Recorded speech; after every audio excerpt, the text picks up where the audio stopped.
You're listening to EPN, the E-Podcast Network, your guide to business and personal success. This week on CommandN, Quora makes headlines, find out your Twitter birthday, and Moderation Town takes over Halifax.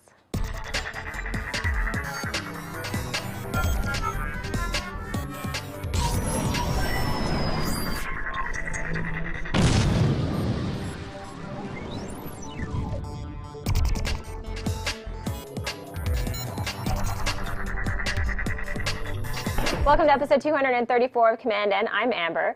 We decided that we would take this episode of CommandN inside because it is freezing outdoors. We're at my friend Jen's tea shop in Toronto called Steeped and Infused. If you're not in the city, you can still check out her great products at steepedandinfused.com.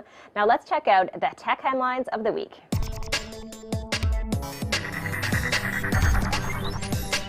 Our headlines this week are brought to you by our friends over at GoDaddy.com. If you are interested in signing up for a new domain name or getting any of their hosting services, you can get great discounts by going to CommandN.tv/GoDaddy. And when you do this, you are supporting the show. So thank you very much.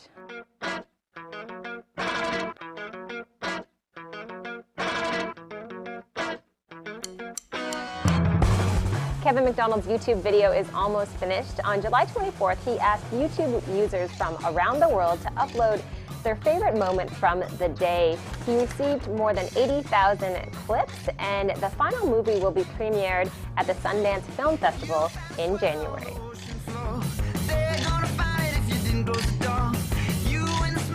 If you're not familiar with the website Quora, it is essentially like Twitter on steroids. It's a Q&A site that has recently been making headlines. A surgeon has gone onto the site and added links to videos and other materials to describe the surgery that Congresswoman Giffords underwent following the shooting in Arizona. Unfortunately for these patients, not only do they have to have open brain surgery, but they have to be awake during a part of this surgery.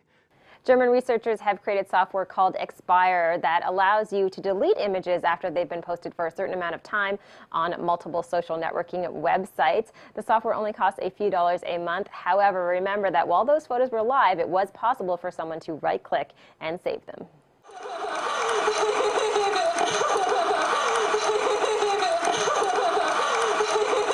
There was a video making the rounds on YouTube of Black Swan's Natalie Portman and her very nervous giggle.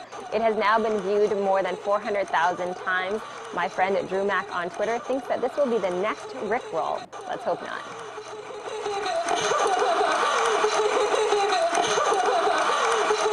A 14-year-old boy from Utah has created an app called Balloon Ball, which is a physics puzzle game that has been downloaded more than 2 million times on the iTunes App Store. This is beating out other popular apps like the free version of Angry Birds. The boy said he is also working on another application, but he says that it is still top secret.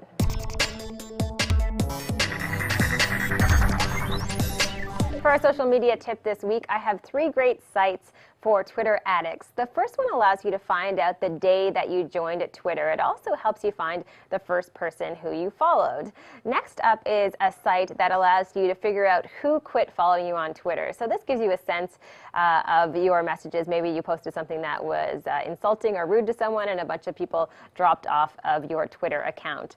The third one is for serious Twitter users. This is a site where you can get a tweet ring created. It's a company in Amsterdam that prints your favorite tweet around the edges of a ring. Kind of fun, although a little expensive, coming in at over $100.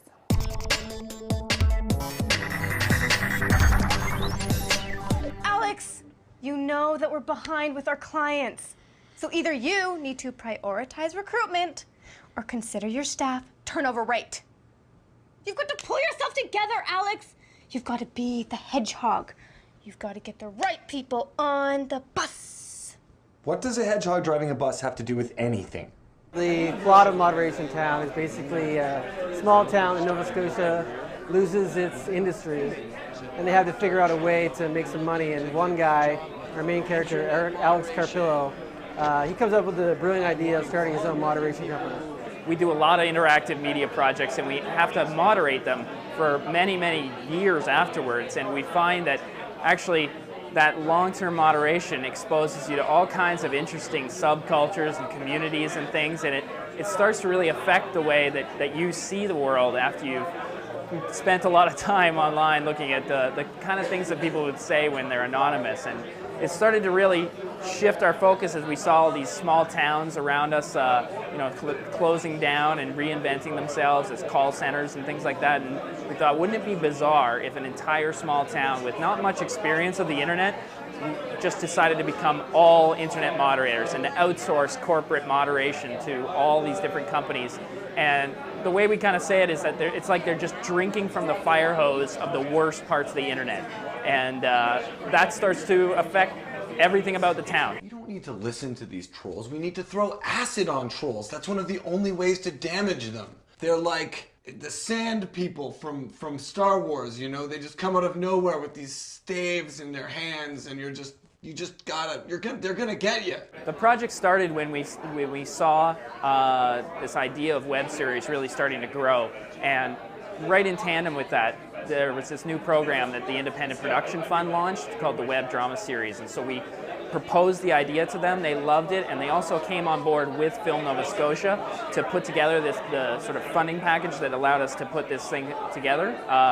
Showcase television station here has also come on board, and they're the ones who are promoting and in some ways hosting the site. And we've got other partners. ICUC Moderation took one look at this project, and they said we've got to be involved. And so they're our primary sponsor at the moment, and we're looking for more partners and more ways to make more episodes. Getting involved with Moderation Town was a little different than most auditions. It was, the way they wanted it was you had to tell an awkward or embarrassing or funny story about yourself that involved the internet. It didn't have to be true, but it could have been, and you really put yourself on the line. And the difference was everybody in the entire world could see your audition if they really wanted to, and it was a little more nerve-wracking that way. My embarrassing story that I used for my audition was partially true, which is kind of sad to admit, but it was a story about me dating somebody and then later finding out that they were my cousin through the internet. So, yeah. You should be careful on those dating sites. All kinds of surprises on the other end. Really, what we're looking at is a shift in the sort of sense of humor that's happening online, and also just the kinds of references that you can make in pop culture that are not necessarily mainstream references. You've been pwned. They're actually really technical, really geeky references that actually have a big following out there, because internet is becoming our real culture more and more every day. You have a really messed up view of social media, and I'm going to fix that. I have an abstract view of social media. It's not messed up.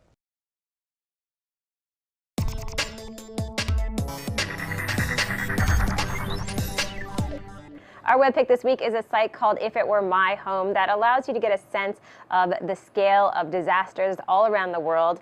It will also allow you to compare one country to another so you can see your living situation in comparison to someone else in another part of the world. That's all for today's show. Thanks for sticking with us on what is a very unique episode of Command N since we are indoors.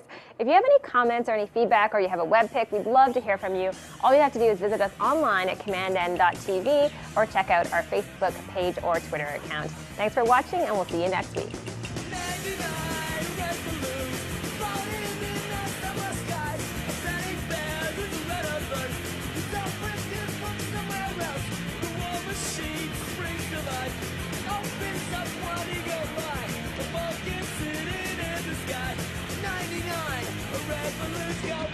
Balloon, bubble, boy, bubble ball.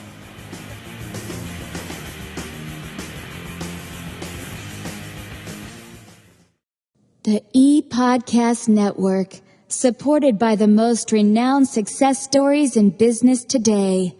Subscribe today and never miss another show on EPN.